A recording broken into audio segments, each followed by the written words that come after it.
hosted by Tony Gapperstone. Thanks for tuning in. It's showtime. All right, thanks for tuning in, everybody. This is episode 302 of the Brave Maker podcast. We're live. My name is Tony Gapperstone. I am a filmmaker, writer, director, actor. I'm based in the Bay Area, San Francisco, specifically Redwood City. We are in our 7th year doing Brave Maker, which is really an organization that exists to educate, to entertain, and to create community with film. It's a hard life sometimes being an artist, being a creator. And we don't think it should be so hard, because when you have good people to do it with, it makes your collaborations all that much more better. More better? I don't know. I took a little break. I was back from vacation. We had our film festival in July, and I'm coming up, cleaning up all the things from the festival. So thank you, everybody who came out to the festival. We had an awesome 7th year. Today's special guest was one of our selected filmmakers and the actor that starred in her short film that could not be with us in person. Awesome film. We're so excited to have the writer-director and the actress who starred in the film And Now I Lay Me Down. We have Rani DeMuth and Jane Kaczmarek. Hi, Jane. Hi, Hello. Rani. Thanks for being here. Hello. I'm happy to be here. All right, so we're going to just jump right in, because I have so many things to talk about regarding your film called And Now I Lay Me Down. I often say when you are making a film, the thing for film festivals specifically is shorter is better. This is a long short film, and if you submit a long short film to a festival, it better be damn good and amazing, and this one truly was. So congratulations on this amazing film that's almost 30 minutes. Is it 30 minutes? I forget. 30 minutes. It's close. I watched it last night, and I felt like it was like a 5-hour long feature, but it's 27 minutes, and it's funny. I even put credits over black. I could have made it shorter, and I didn't. I just wanted to make the film I wanted to make, and I don't know if you know about this full short film world, Jane, but if you have a film that's over 20 minutes, you're going to get into half the amount of film festivals. If it's over 25, way less. So I kind of screwed myself in that way, but I really just wanted to make the film I wanted to make. So I did. I know the thought of what you would have taken out of this. I mean, we're 27 minutes. I mean, if we had to cut 5 minutes out of this, that's a lot. 5 minutes. I know. I agree. I want to just congratulate you on that, because it says something about the power of story and what you said, Rani. You have to make what you have to make. And so, yes, if you go, I'm going to make a 27-minute short film, it's going to get in less festivals, but the ones that it does get in are the right ones for you. And it's interesting. Did I lose you? Can I hear you? I lost your sound. I can't hear you. Yeah, I don't hear Tony. It's Mercury retrograde, so, we're going to have technical problems. Does he know we can't hear him, Tony? I don't know. Yeah, we can't hear you. Can't hear you. Tony? Can't hear you. He's working on it. Thank you. How are you, Jane? I'm a married lady. Oh my gosh, I was so curious. Rani, congratulations. I am so happy. I cannot tell you. It's my high school boyfriend. No way. Yes, I came back.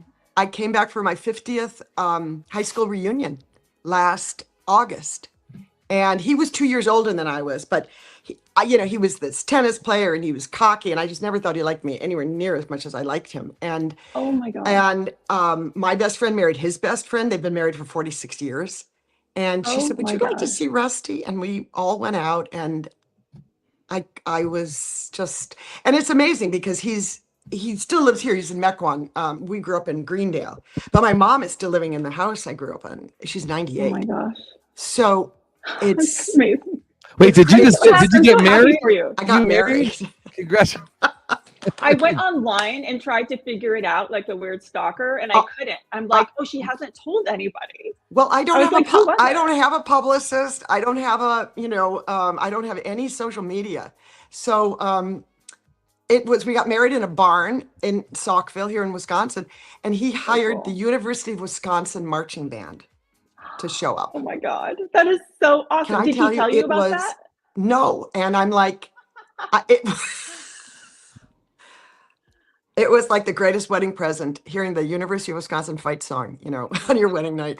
Are you from Wisconsin, Jane? I'm from Wisconsin. I was telling Ronnie, I married my high school boyfriend. I came home for my 50th high school reunion, and he was available again, and I was available again. And it's uncanny because it's like waking up after 50 years and having someone say, I have been in love with you for 52 years, he said. And I thought, wow. He went to law school. I went to drama school. He reminded me, he sent me a Pablo Neruda poem somewhere along the way, but I don't remember that. But, he knows my family. I know his family. I came back, we went out, and we went over to my mother's house where I was staying. And she says, oh, hi, Rusty. His name is Rusty, only in the middle. Rusty? Right? Oh, Rusty my gosh. Long. And he goes, hi, Mrs. Kaczmarek. And then, she went back and watched Murder, She Wrote, and he and I went in the living room and made out. And the living room, which hasn't been it's exactly the way it was when we were in high school. Oh my God. Nothing has changed. So it's just been heaven. It's been heaven. I'm so happy. This is another movie, I think. I mean, this is the sequel to And Now I Lay Me Down. Really, because I'm 69, he's 70, and we saw Led Zeppelin together, and he loves, I think of all the things we did when we were young that we still fucking love Led Zeppelin. And yes, as you should. When you're all this age, it is amazing that it doesn't change. You still feel really. He's a big tennis player, plays tennis every day. So we got married here, and then we stayed here in his house in Mequon. And then we thought we'd hike up the honeymoon a little. We went to Des Moines. He was playing in a tennis tournament. So we drove to Des Moines, Iowa for the rest of the honeymoon, which was. Is this just like within a few months ago? When was this? This was a month ago. We got married on July 5th. Yeah. Wow. Yeah. Well, this is breaking news. Congratulations. It is. You know what? You are the first. You were the first person outside of the neighbors in my parents' neighborhood to know this. So all right, Variety, spread the word. Variety, Hollywood Reporter, you heard it here first. Jay, this is so great.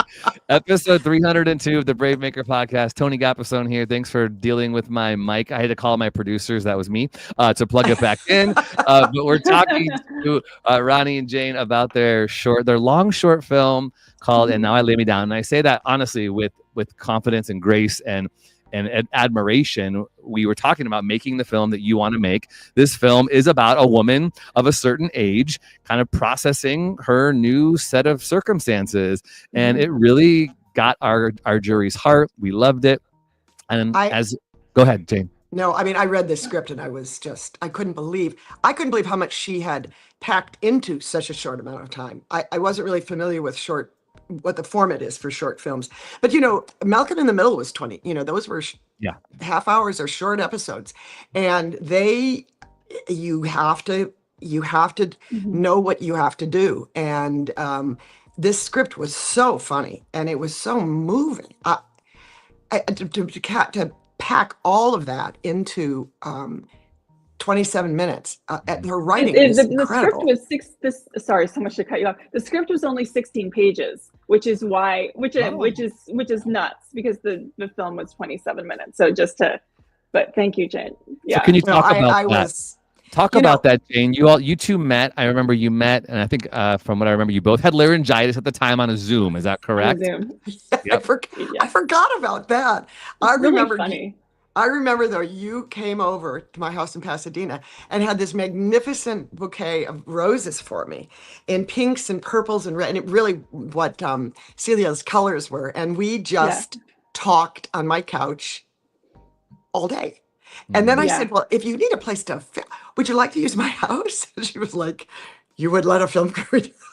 And I mean, I know, you never let film crews in your house. They came knocking a while ago. They were making Oppenheimer and were into it. And I said, I would never let a movie crew in my house. Yeah. So I said no to Christopher Nolan. And I said, yes, Duffer Bros. Use my house. I feel so honored. Yeah, what actress lets the filmmaker shoot in their house? And we didn't have a house location yet. And when I first met Jane, I was like, this house is so beautiful. And she gave me a tour. And when I saw that salmon colored room, that's when I really started like salivating and being like this. I started to like imagine shots while we're talking. And I'm like, you need to calm down. Like, and then when you said, well, do you have a place to shoot yet? I thought, is she serious? Because I was taking pictures. Like I was locations guy. It was a dream come true. And Jane is so generous for letting us do that. Also, I mean, it probably played a lot into Celia too, is that I was lonely. You're like, come in, please. Like bring all these people of young men and women to come and wake me up at 5 o'clock in the morning. No, we started. Did we start? But whatever. But I have a little guest house, and that was perfect for hair and makeup. And she let me stay in her guest house. I mean, it was talk about familial. And your kids had just graduated. Your kids, you had empty nest syndrome, right? She raised 3 beautiful children, and they all were just finally gone. And you're like, okay, now what? It really hit me. My youngest just graduated from college, but she had gone, and it's funny. I really missed company, and LA is not New York or something, it can be really lonely there. Nobody's coming over. And so I invited the crew to come over. So amazing. Yeah. I'm eternally grateful. It was a lot of fun. Also, I didn't have to drive to location. You're like, yes, come to my house. Make it really easy for me. I didn't have to drive for my call. It was so great.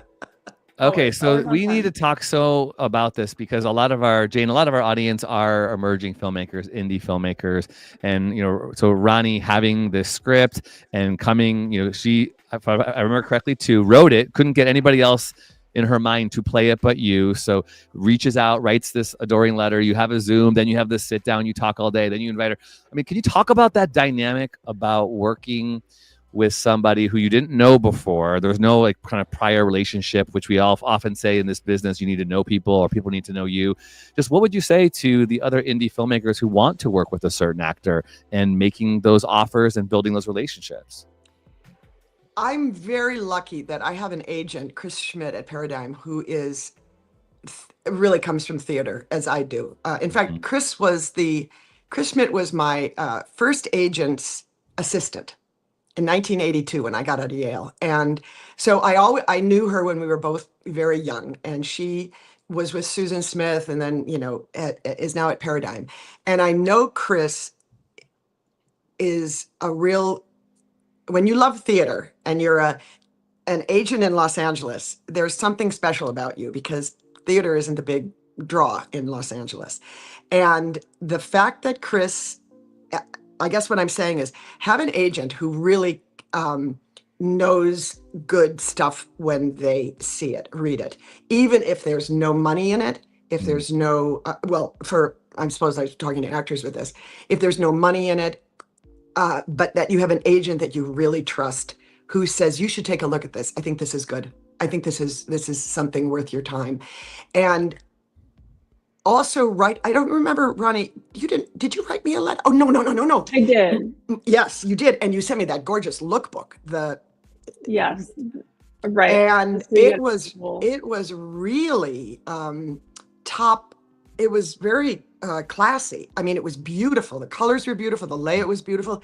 The writing was good. My mom's an English teacher, and I'm still correcting my children's grammar, even though they went to Harvard, Barnard, and Yeah, right. And you spoke really well, and you wrote really well, not only imaginatively but grammatically. And I am. My mom's cheering right now.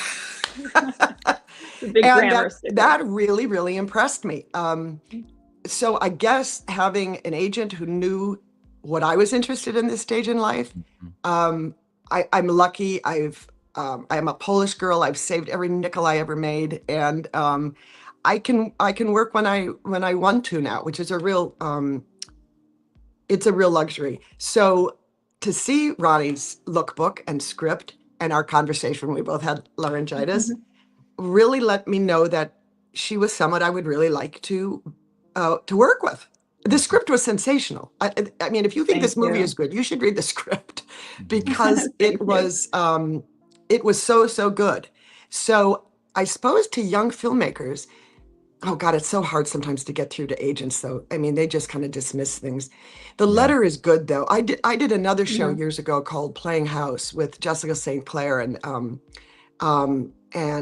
Lennon Parham, and they wrote me a letter. And that was a different agent. He was like, "You probably don't want to look at this." But this letter was so sincere that these two women wrote. And it was really, again, well written. And it turned out to be a really happy experience, this show Playing House that was on USA for a while. But gosh, I can't imagine. It sounds like sincerity, but also obviously talent and good writing and good people and visual lookbook really got you. Thankfully, you have a good agent who cares about that stuff. She does. You know, what it made me think was how it, like for me, I write letters to actors. I do that at least a few times a year. And I actually really love writing them because I get to research, which is fun and almost a way of procrastinating. But I watch everything I can get my hands on that they've done, interviews too. So when I write them, when I wrote to Jane, I felt like I already knew her. And I write it from the heart. You can't have AI involved in these personal letters. It's a big deal. I feel like it's the one time that you're speaking directly to the actor that you want to communicate with. And you have this short amount of space. And it's like, how can you tell them who you are, what your project is, and why you want to work with them in a really short amount of, space and be authentic. And so if I were you, a filmmaker, trying to come up in the industry as I still am, write a good letter, and then it's getting it to hopefully a good agent or a manager. I had a great producer who happened to go to Yale with Jane, so I was able to get her manager the letter that way. But be resourcureful. If you really think about all the people I bet you can always think of one person who knows somebody who knows somebody.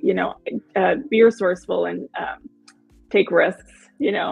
Even if you think you feel stupid or why would, it's like you have to forget all of that and just go for it. Well, what you were saying too is the kind of thing of doing homework. I mean, actors are, well, anybody is. And if when you said you did research, mentioning little projects that most people never saw or don't think of it as, but writing a letter like that after doing research with somebody and saying the moment you did this in this project is really flattering. And I don't mean flattering like, you're have a big bust or something. I mean, flattering.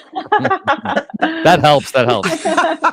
I mean, like you realize that somebody is interested in you for something other than what everybody knows you for, which, is something. But I think the connection Rani and I had was really just so much deeper than that. And we had so much fun doing this movie. Oh my God, this was...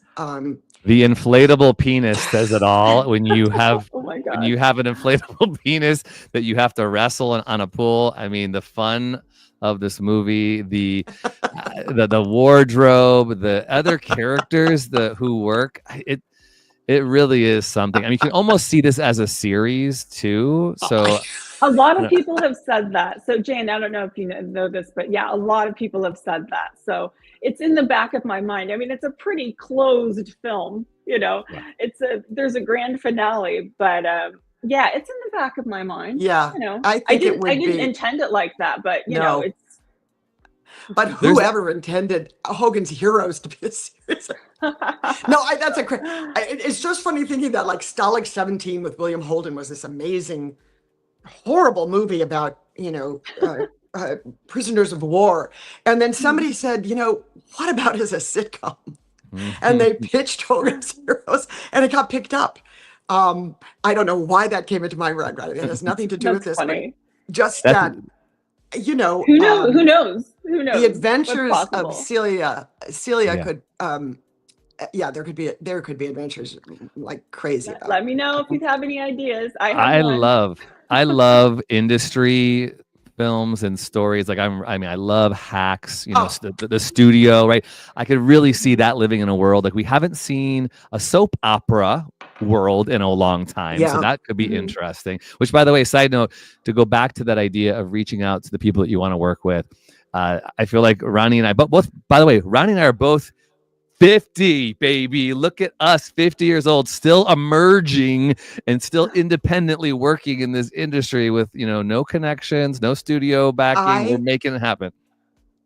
See, but this is the thing, like Rusty and I getting married was like, this is 70. There you go. Yeah, that's this is crazy. 50. Yeah. This is a world that's gone mad in so many ways, but loving what you do. I mean, just having that whole beginning of your show. Oh my goodness, those graphics, music. I'm like, I don't have social media. I'm really impressed that you can make figures jump around. Yeah, you're exactly right. Like age is such a weird thing. Yes. You don't have to. You start when you want to start. You start over when you want to start over, and you go for what you want to go for wherever you are. Don't let that be a limitation. Right. And as someone who, like Rani, reached out to this actor, by the way, I resonate with that so much. Because I don't know, this is a small world in LA in theater, but I reached out to Ali Mills to play a role in my feature film, who was an iconic mom, The Wonder Years in the 90s. And she does theater in LA. She's on a soap opera. She was married to Orson Bean. Yes, exactly. Died. Right. Yeah, so that same year during COVID, when her husband died, I was working on my feature that had to deal with grief. And she said the last thing she thought she was going to say yes to was a film about grief. But because I wrote her a letter, poured my heart out, she came on to my film, and it was an amazing thing. So I just want to I resonate with that idea of you just never know who you're going to connect with. Right. And it's a great example. So Jane, thanks for saying yes to Rani's film, and that brought us here. And I got excited. I get to have you on our podcast. I'm like, Jane's been on Conan and Ellen, and now she's on the Brave Maker podcast with this on a laptop, right? It really is. My little iPad I have. Yeah, right. And from Wisconsin. Yep. So Jane, can we talk a little, specifically kind of things about set? I like to talk about set etiquette and how indie filmmakers can do right. Seems like obviously you connected with Rani enough to say, come into my home. You put her up in your guest house, but there is something that we all can be doing, because you worked on a show and many shows for years and seasons, and so you had the best of the best, and you had what is that? You had Teamsters. I mean, I don't know what kind of crew y'all had there, but what are some things, Jane, that you would? Well, I know you shaved the Teamsters back in the pilot. Yeah. But what are some things that you would say that would be needed, deal breakers for indie filmmakers to ensure that they have these things in place when inviting an actor of a certain caliber to their set? Rani's crew, oh my God. Vanessa, who did our set designs. Yeah, production design. Incredible. I mean, part of the things she did in the house made it look like Gloria Swanson lived there, from Sunset Boulevard. Yeah. But some of the things she did, I was like, oh my God, I never thought of this with the banquette in the kitchen. She was so talented, personable, and so, and when there's a small budget and you can do something, you're really, really, really good. And hair and makeup also, oh my God. They were so, thanks for showing that. They were, the hair and makeup people were so top notch. And Vanessa with this, and Roger running that set. It was a small crew in Kentucky. Oh my God. Ernesto, our DP. Ernesto, yeah. Just because they're not a big name, doesn't mean that this talent isn't superb. Yeah. And that everybody seemed to come together to want to work on this project, that Rani knew them from this or this and gathered this group together. Wow. I was blown away by the group she got together for this. Yeah, that was mostly Roger. And I feel like everyone was so incredible. Like Roger Mayer, who is a producer, Vanessa Liska, who did production design, Ernesto Lamelli, who was DP, Flora Ronzoni, who did costume. They were so incredible. But and I don't mean this to toot my own horn at all, but toot. They're excited to work on it because I had a really strong vision. And if you have a really strong vision, you allow people who are talented to take your vision and then build on it with their vision, and it just excites people. And I feel like people were excited to work on this project because they knew we had a shared vision. And so Vanessa was incredible, and everyone was just at the top of their game. Yeah. The production and so design. And you just, I mean, the look of it, but also you just liked hanging around with them between shots. You know what I mean? Yes. It was really fun. Also, there were the two girls that are in the opening scene, the people from, yes. This was uncanny. Rachel and Laura, were friends of yours from UCLA and had connections to me back here in Greendale, Wisconsin. It was uncanny. That was amazing. That they were both knew from Wisconsin, and I did not know that. And they were both like on set saying, you know, my life dream is to meet Jane Kaczmarek, and I had, it was like it was amazing. It was right. What she had gone to my high school, and the other woman had was at a dinner party with when she was just starting out with some friends of my parents that I happened to be at. But that was almost spooky. The fact that it's a small world. Yeah, it felt very meant to be. Yeah. And you snuck Eric Roberts in there, who he had worked with before. I mean, that was an example of me feeling like I was taking a risk. Because part of me is like, is that just, they're going to think I'm an asshole, like asking Eric to do a cameo. But, you know, Eric's great. And I adore his wife, who is also his manager, Eliza. And because I'd worked with him before, they were totally game. And Eric was so cool. He came, he had already had a 10-hour, 12-hour day of shooting. They showed up. They let me do a photo shoot. I remember the first thing that happened was like my camera would turn on. You know, I'm like, oh my God, I've been, you know, that's what happens, right? Your audio is not working, but it worked out. It worked out very well. Yeah. Well, it was very easy for me to be looking at these things and see this young, beautiful girl, the new wife. Yeah. You know, I remember taking like looking, thinking that it was very helpful to see this gorgeous husband with this young, gorgeous wife, and to think of how. I'm glad it was helpful. Yes, you weren't acting to a green screen. You actually had images to look at. It's just always helpful.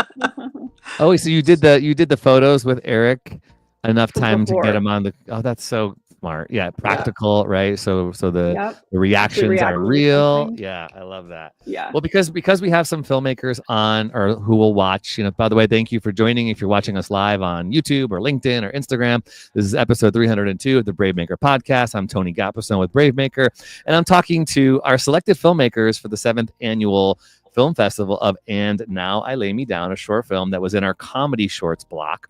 So, Rani, you made this film in a unique way. Can you talk a little bit about the actual cobbling together of the funds and how you took a risk on yourself? Specifically, people out there who 4.5 months left of 2025 want to make a feature film, or sorry, a short film even. What are some of the things that you did to make this happen? Well, I had a nervous breakdown. Tony, she had a nervous breakdown beautifully. This woman on the red carpet when we were doing wow. What happened? Say more. Yeah. So I was going through a really difficult time in my life. And I just lost part of my nose to skin cancer. And I had all these reconstructive surgeries, and it was just a total nightmare. And then my career wasn't where I wanted it to be. I needed a new sample of something I both wrote and directed. I had directed things, but I hadn't directed something that I also wrote in years. And this is because people really the need for it came because people really want to see your tone. And I had a feature, and it was sort of came to a standstill, or I chose to not send it out anymore, because people kept asking, well, what have you done recently that you wrote and directed? And I didn't have anything. And I was having this awful day, and it was so bad that I had to force myself to meditate. And after that, I had a vision of the film. I wish this happened more often. I sort of felt and saw the whole film flash before my eyes. And I was like, oh, I'm going to make this film, and it's going to change my life. I was very lucky that this vision happened to coincide with getting some inheritance that I didn't know were coming to me. I mean, I wish this happens to everybody. Some random day, you don't know when, someone dies that you didn't know existed. I mean, it's like this stuff of fantasy. Did you really not know? I mean, that was a total surprise? So my grandfather died a long time ago, but he was married to my step grandmother, who was much younger. So she died a lot later. And when that happened, it released some funds that I did not know were coming my way. And I did not use those funds on my children or their college. I used them on myself to make a film that was almost guaranteed to not make money back, the short film. But I am so happy I did, so to answer your question, all these things in my life helped manifest this film. But I want to comment on the funds, because even if I didn't get funds, I would have made something, and I didn't have all the money that I wanted to make it. I had something, but I don't want that to prevent people from making art. I let that prevent me from making art for years. And I'm a 50-year-old woman, and I regret it. I wish I had been a little more just proactive in shooting when I didn't have money, because we can make things happen. And I know it's really difficult. I mean, I have 2 kids too, which make everything even more difficult, but you can go make something on your iPhone. It's not going to be "And Now I Lay Me Down," but if I make another short film, it won't be "And Now I Lay Me Down." It'll be, way less money, because I can't put my own money into a short film again. But yes, I will stop. Go ahead. I'm curious. I don't know whether you can say how much. Can you say how much this movie cost? I have no idea what something like this costs. Yeah, about Roger told me not to tell people budget, but I don't mind. It's like about $150,000. $150,000. Yeah. Okay.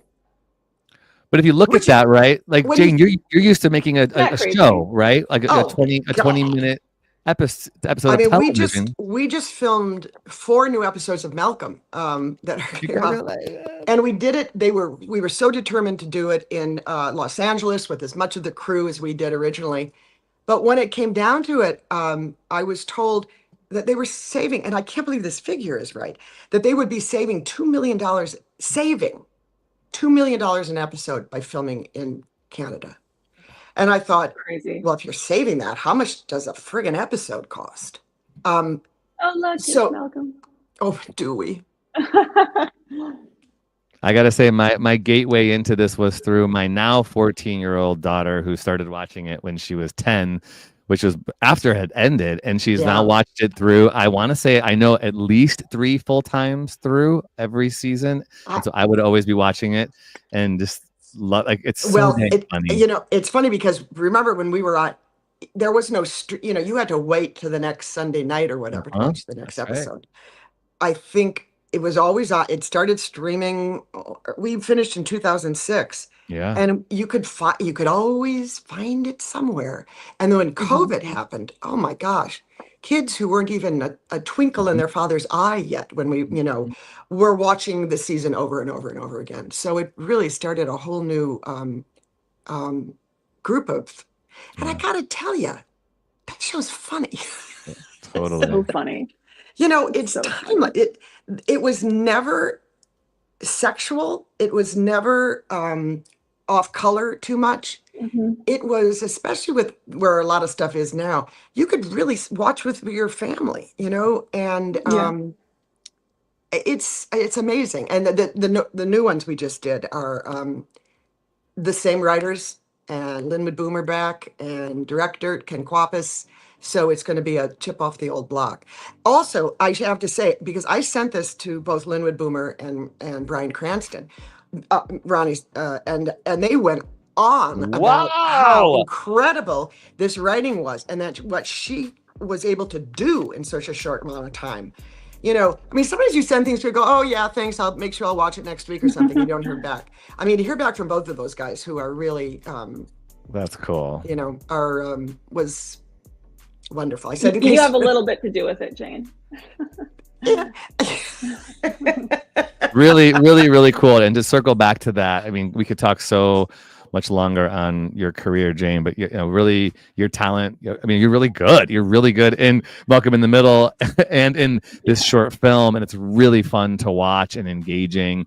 And it says something. I mean, you're saying something, Rani. As a woman, as a filmmaker, as a creative, we often feel washed up and washed out. And what do we do? And I really care about, in my work, a lot about life and why are we alive and why should we stay alive, right. And when we don't want to stay alive, what do we do? So you created some really great conversation there. So thank you for that. That's why one of the many reasons why we chose it for Brave Maker is for the conversations that it creates afterwards. All of the filmmakers that came to Brave Maker, we're trying to create space for belonging and for hope, because it's really hard to be a maker out there. That's incredible. Thank Especially you. when people only communicate. I mean, so, communicating through devices as opposed to, I remember when MySpace, something, one of those first ones started, like a MySpace. Yeah, something like that. And my kid said something like, just think it, you can go online and you can talk to people you don't know. And I said, you can go to the grocery store and talk to people in the fruit department that you don't know. Right. Just talk to people. Yeah. No, having a human interaction is a beautiful thing. Just the energy of, and we're talking on a device, but man, I'm just, I'm enthused just talking to you two, you young 50-year-olds and all your energy and passion. I'll take it, Jane. Yeah, likewise. But also what the compliment you just gave me about being good, man, you still go through, it's such, and there are people, I have a friend who would always say, her father would say to her, there are some people who have bad luck and some people who have good luck. And then there are some people who just have a horseshoe hanging out of their ass. And There's that. This. You see people or projects that are, and you're like, who thought that was a good idea? And yet they continue to work. But let me ask you, when you talk about that, right? That whole idea of people say luck is when preparation meets opportunity. Yeah. But do I hear you saying, and you were transparent to talk about earlier when Rani came to your house in Pasadena, it can still feel lonely in this business, even with someone who's got so much success like you. Are you saying too, the idea of being in the short, you're still dealing with imposter syndrome maybe, or, you still have to put the work in. You don't just, the horseshoe doesn't just show up and you're amazing. You had to do the preparation. Can you talk a little bit about that? But some people don't. Yeah. Right. Especially in television, not television, but in film. I think some people are as the look is right, the rhythm is right, and then they, I mean, theater is one of those places where you really, to be on a stage for 2 hours, you got to have a technique going on. Yeah. I had been after Malcom. And then my marriage ended and I thought, I want to raise my kids. I really don't want to work anymore, and put the whole thing on a back burner. And I had a big agent at a big agency. And I thought, when the kids go away to school, I'm going to jump right back in. Well, time had passed. They weren't, it wasn't a good fit for me anymore. And I thought I would really like to do some work again, but do I leave this big agency who was so with me when Malcom ended, or, what do I do? And it was one day picking up the phone and calling Chris, this woman I'd known all my life. I saw this agent, Chris Schmidt. I saw her at theater. She would go to see plays. She didn't have clients in them. And I thought, this is just I want an agent like this. I want an agent who I've known all my life, who really knows me and likes me. And she said, would you audition for, so I left the agency and went to this smaller agency, which on some level might have looked like a step down. Right. But it was just, I was so grateful. I can't tell you how grateful I was to, the other agency, offers only. I was like, I'm not an offers only person anymore. Let me audition. I'm an actress. I like to audition. And Chris, the new agent, would you audition for something? I said, I would love to audition for something. And it was the first audition I'd had since Malcom in 1999. And I got it. I was so happy. It was this, it's called, oh God, Apple TV, LaKeith Stanfield, the Changeling. It was about stealing these babies. It was on Apple. It did, and, unfortunately it came out right when the SAG strike was going on, so we couldn't do publicity for it. But it was a fabulous character, and I worked my ass off on that audition. Love that. And I felt like an actor again. And this Chris, this agent who let me audition for this, and and then she, put Rani in touch with me. And it's just much closer to who I am and the kind of work that I really want to do. Interesting work with Rani. I mean, we keep saying, I'll do any, you write something, baby. I'll do craft service on your next movie. Come on. Well, I owe so much thanks to Chris, because so many agents would say, oh, it's a short, next, and they wouldn't even entertain the idea. But I was so blessed that she read the script and then asked to see a previous film I'd done, and thank goodness I had something. I had another, I feel like it's the version of this, but it's male and it's blue, and this is pink and feminine. Right. It's the other big short that I did that I put all my money into like 20 years ago with Eric Roberts. And I'm so glad I had that, and that stood the test of time, and that was good enough for Chris. So just to all you filmmakers out there, keep making work. People are always going to say, what have you done recently? What can you show me? So yeah, I guess to young film, to stay in touch with those people, because as I said, being with Chris in 1982 and Tommy Hulse, this is before we were doing St. Elsewhere together or something. This whole group of us, right out of drama school, and have known each other all our lives. And there comes that time. Well, this is something I read at my wedding. It's a T.S. Eliot poem about, and it says, and the end of all our exploring or wandering is to arrive at the place we started and know it for the first time. And I thought of this, seeing my high school boyfriend again and remembering that feeling I had when I was 15, when I first met him. And you think of that when you act in things like this, like Rani's movie.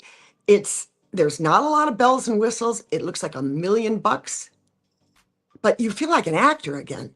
You really feel you've got a director who knows what she's doing, is passionate about what she's doing. And a collaboration like that as an actor is just, it doesn't get any better than that, no matter what the scale of the project is. Well, dang. Great, thank you. That was a nugget. That was a gem drop. This is so good, Jane. Thank you so much. And this Rani, was so much fun. From Wisconsin, you and Rusty, congratulations on your 1 month anniversary. Yeah. Thank you. I can't wait to work with you again, Jane. You're just, I tell make you, all things better. This is, well, and that's the thing, you see Chris, you see this. I just was in Colorado College doing Stravinsky's A Soldier's Tale, which is a piece of music and acting. And, it was a bunch of us from the University of Wisconsin who have all stayed in touch. Tom was the head of the theater program there. Nikki runs Antaeus Theater in Glendale, me, living together in a house in Colorado Springs, this handful of us, working on Stravinsky, which is hard because it's music you have to count to. And we weren't playing instruments. We were the actors in it. It was one of the most glorious experiences. And it was drawing on those old friendships and who can you bring together to have this, this experience. So I just encourage people, man, they're all out there. And don't be afraid to ask. Don't be afraid to ask people. You heard it here. Yeah. Jane Kaczmarek, Rani DeMuth, thank you so much. Really, this was so good and inspiring, and just like meeting and connecting with good people. I almost want to say something like, even though the film was in this year's film festival, like we should do like a re-showing if you both want to come next year or anytime. I really just think watching with an audience and sitting down in the Bay Area, we'll get you here somehow, Jane. We would love that. I would love to do that. Honestly, seriously, I'm like, I am free as a bird. I'm here. I'm here in Wisconsin, going back to LA. But when are you going back to LA? I also just did this show I just played Alfred Molina's wife for the 5th time. And this new Duffer Bros show called The Boroughs, that's going to be out next year. And it's Alfred Woodard and Gina Davis. It's a retirement community with monsters. That sounds amazing. Fabulous. I'm Alfred Molina's wife in the first 5 episodes or so. But suddenly this movie kind of kicked it off, Ronnie, and then the Malcom episodes and this. So, it's time to do something again. I would love to come up and do that. I love this. Okay, all right. Well, you heard it here, everybody. We'll follow up, Ronnie, and I feel like we have some synergy too, Ronnie. This 50-year-old synergy. Let's make something happen. Making it happen. And then Jane, thanks for your generosity. Thanks for your time today. I really enjoyed this, you guys. Thank you. Yeah, and stay on just for one more minute. Everybody else, thank you so much for watching. Be on the lookout for And Now I Lay Me Down. You can follow. We'll make sure in the captions and show notes you can follow Ronnie on Instagram, and Ronnie's Instagram is putting all the things out there for when the film is going to be in other film festivals. I saw she's going to Colorado and other different places, so make sure you follow Ronnie on Instagram. I'll put it up here so you all can see it. It's RaniDeMuth. Follow her on Instagram right now. Say hi. Say you heard her on the Brave Maker podcast, and follow along this mover and shaker who is doing things and working and telling awesome stories.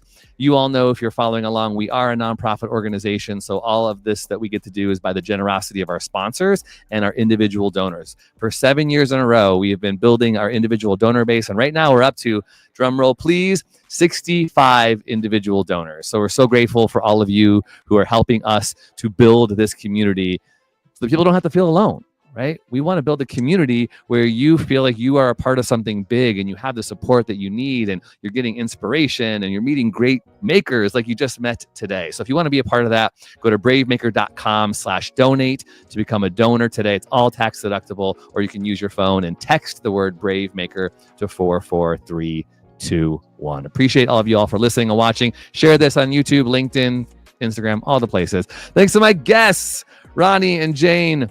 Really appreciate you. Thank you so much. I'm not just blowing smoke, okay?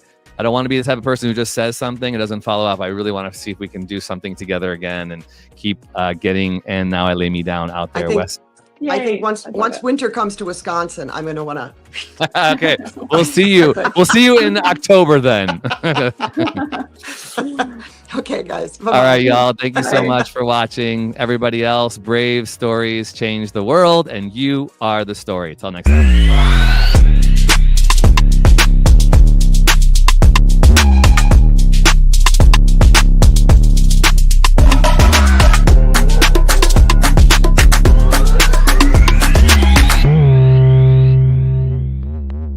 Follow us on Instagram, Twitter, YouTube, and Facebook at bravemaker.org. Like, subscribe, and share. To become a monthly donor, text the word BraveMaker to 44321 or go to bravemaker.com/donate. Thanks for tuning in.